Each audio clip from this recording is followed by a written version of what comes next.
बिस्मिल्लाहिर्रहमानिर्रहीम। अस्सलामुअलैकुम। मैं मुदस्सिर शाही एडवोकेट और आप देख रहे हैं लीगल इशूज़। आज का लीगल इशू ये है, इमरान खान साहब का जनाब वारंट गिरफ्तारी जो है वो जारी कर दिया गया कोर्ट की तरफ से, मजिस्ट्रेट साहब ने जारी कर दिया। अब क्या होगा इसके बारे में थोड़ा सा डिस्कस कर लेते हैं। दरअसल ये केस कोई पहले तो बहुत बड़ा केस बना दिया गया। मिसाल के तौर पर इसमें जब हमने ऐड देखा कि सेक्शन ऐड किया गया था 780A कि दहशतगर्दी की दफ़ात इसमें शामिल कर देने से फिर ये बड़ा हीनियस किस्म का ऑफेंस बन जाता है, जिसकी वजह से काफ़ी ह्यूमिलिएट भी हुआ कि ये कैसा कंट्री है, ये कैसा मुल्क है इंटरनेशनल लेवल के ऊपर कि देखिए एक आदमी है वो स्पीच कर रहा है तो उसी वजह से इसके ऊपर दहशतगर्दी की दफ़ात लगा दी। यानी हो वो हाई कोर्ट ने फिर वो दफ़ात ख़त्म भी कर दी, 780 ख़त्म कर दी।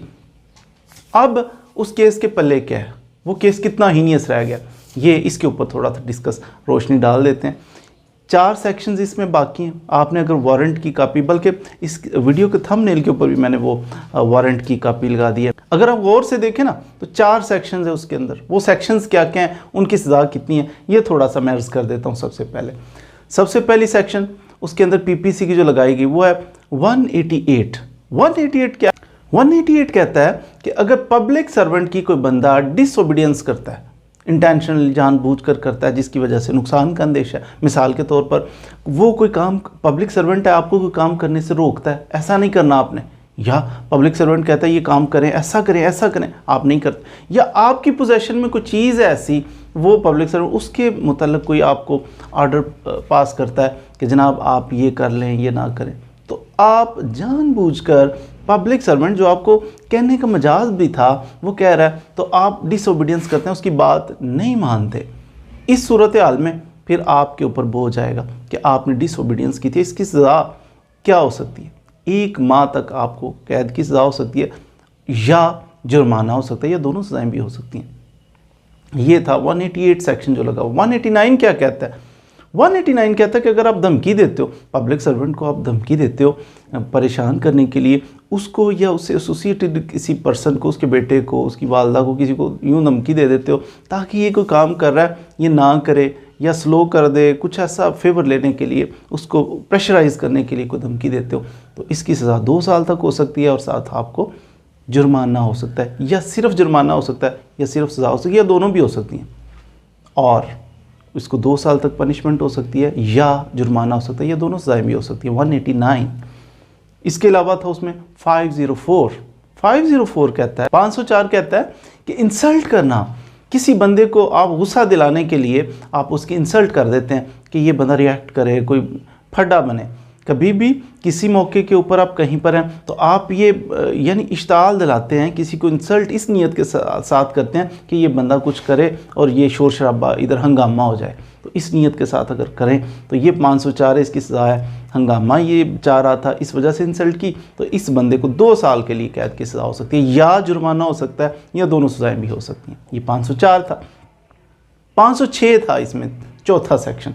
506 कहता है कि अगर कोई बंदा क्रिमिनल इंटिमिडेशन, कोई बंदा मुजरमाना तौर पे किसी को धमकाए ना, धमकी देता है लेकिन मुजरमाना शदीद किस्म की धमकी है, तो इस सूरत हाल में भी उस बंदे को 2 साल कैद की सज़ा हो सकती है और साथ जुर्माना हो सकता है। जितने भी 4 सेक्शन हमने अर्ज़ किए, चारों के अंदर था सज़ा थोड़ी माइनर सी सज़ा, 2 साल तक इसको माइनर ऑफेंसेस होते हैं, छोटे मोटे ऑफेंसेस में गिना जाता है, बेलेबल होता है। क्यों, इसके अंदर लिखा हुआ है कि या इसको सज़ा होगी या फिर इसको जुर्माना। जहाँ पर या सज़ा या जुर्माना, इट मीन्स कि पॉसिबिलिटी तो है ना कि या जुर्माना होगा, क्वाइट पॉसिबल इसको जुर्माना हो जाए, तो जुर्माना होगा तो इसको 1 दिन के लिए भी अंदर रखना ये गलत होगा, नाजायज़ होगा। मिसाल के तौर पे आप उसको अरेस्ट कर लेते हो, 2, 4, 10 दिन, 2 महीने के लिए अंदर रख लेते हो, और बाद में पता चलता है जब फैसला होता है, फैसला उसको पनिश भी कर दिया जाए, तो क्वाइट पॉसिबल कि उसके केस के मुताबिक जैसा कहते हैं अच्छा इसका ऐसा करते हैं, इसको 2 लाख रुपया जुर्माना कर देते हैं, उसको जुर्माना हो जाए। सज़ा उसको ही 2 लाख रुपया जुर्माना, तो 2 महीने तक अंदर क्यों रहा। देखिए, अगर तो उसे पनिशमेंट हो कि वो बंदा, उसे पकड़ो, उसको 2 साल के लिए सज़ा, 10 साल के लिए सज़ा हो, उसके अंदर से वो डिडक्ट कर लेंगे, हम कहेंगे 1 महीना अंदर रहा है जी, वो काटें, कोई रेमेडी है उसके पास। लेकिन अगर उसको टोटल सज़ा जो हुई वो जुर्माना था 2 लाख, उसने 2 लाख दे दिया, ये किस खाते में जाएगा। इसलिए ये ऑफेंसेस जहां पर पनिशमेंट हो, साथ लिखा हो कि ये पनिशमेंट होगी या जुर्माना होगा, इस सूरत हाल में फिर या जुर्माना जहाँ हो, समझा जाएगा कि पॉसिबिलिटी है जुर्माना, अगर जुर्माना होगा तो ये इसको अरेस्ट किया हुआ पीरियड जो है डिटेन रखना है, उसका कोई फिर नेमुल बदल नहीं होगा, उसकी कोई हम इसको रेड्रेसल नहीं कर सकते, इसको कोई हम रेमेडी प्रोवाइड नहीं कर सकते उसके बदले में कि हमने क्यों आपको इतने दिन इतने घंटे अंदर रखा। इसलिए ये चारों सेक्शन जो बाकी बचे 7-8, ये भारी सा सेक्शन था, उसमें तो कुछ भी हो सकता था, लेकिन जब ये 4 सेक्शन जो बाकी बचे ना, इनके अंदर अब अरेस्ट करना मतलूब नहीं होता नॉर्मली। तो ये छोटे छोटे सेक्शन है, बेलेबल ऑफेंसेस हैं, इन अनकरीब इसमें से क्वाइट पॉसिबल कि ये बरी कर दिया जाए, ये भी पॉसिबिलिटी तो है ना कि बरी कर दे जाए सब, ये भी पॉसिबिलिटी है कि ये उस बंदे को जुर्माना करके फ़ारग कर दे, यही सज़ा हो। तो इसलिए ये कोई बहुत बड़ी एफआईआर अब बाकी नहीं रही। बहरहाल ये जो एक छोटा सा आपके सामने वारंट आ गया कि वारंट क्या चीज़ है, ये क्यों इशू किया। देखिए, अगरचे बेलेबल ऑफेंसेस थे, केस बड़ा छोटा था, लेकिन अगर कोई बंदा कोर्ट में प्रोड्यूस नहीं होता, कोर्ट में आता ही नहीं है, हाज़िर नहीं होता, कोर्ट में तो आना पड़ेगा ना, उसमें ऑफेंसेस बड़े लगे हैं, ऑफेंसेस छोटे लगे हैं, हर हाल में आपको कोर्ट के अंदर तो आना है ना, कोर्ट के अंदर पेश हों, प्लीडर के लिए पेश हों, खुद भी पेश, अगर आप ज़मानत पर भी हो ना, बंदा किसी के खिलाफ एफआईआर, वो ज़मानत भी यही चीज़ होती है कि ज़रूरत पड़ने पर जब भी आपकी तारीख होगी आप पेश होंगे, कोर्ट को असिस्ट करेंगे। तो क्रिमिनल केस का ये असूल है कि बंदे को अदालत में पेश होना पड़ता है हर तारीख पे। हाँ, कभी ना कभी अगर आपको कोई मजबूरी है तो बता कर आप हाज़री माफ़ी की दरख्वास्त दे के आप ना भी आएँ तो चल जाता है काम।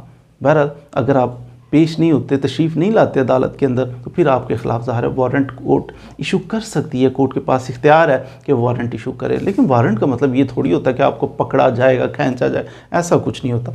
लोग भी बस आपकी पॉलिटिकल एफिलिएशन होती है ना जब किसी पार्टी के साथ, तो आप थोड़े से अंधे हो जाते हैं, अंधा हो कि बंदा उसके साथ चलता है, तो फिर तू मैं आजकल तो ये चीज़ बहुत ही ज़्यादा हो चुकी है। ये पीटीआई, नून लीग, ये लोग अपने दस्तों की बाई नज़र ज़ुबान ऐसी गलीज़ किस्म की इस्तेमाल करते हैं एक दूसरे के बारे में। बहरहाल पॉलिटिकल एफिलिएशन अपनी जगह पर, लेकिन ऐसा नहीं, कोई बंदे एक्सट्रीम पे नहीं चले जाना चाहिए।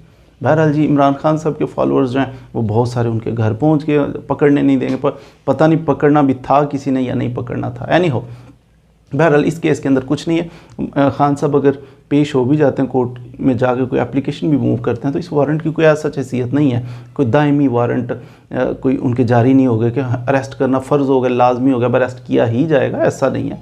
बल्कि क्वाइट पॉसिबल कि ये अरेस्ट वगैरह ये सिर्फ एक बज़ाहिर एक चीज़ हो, अदरवाइज़ इसकी कोई सच अहमियत नज़र नहीं आ रही। उम्मीद है आपने अरेस्ट वारंट के बारे में कि अरेस्ट वारंट इतना ज़रूरी नहीं था, कि कोई हीनियस ऑफेंस तो था नहीं, छोटे छोटे ऑफेंस थे, तो उसमें ना भी जारी किया जाता, छोटा मोटा नोटिस समन ऐसा कर लिया जाता तो उससे भी काम चल जाता। तो उम्मीद है आपने इसके बारे में कुछ ना कुछ मालूमात तो हासिल की होंगी। मज़ीद वीडियोज़ के लिए हमारे साथ रहिए।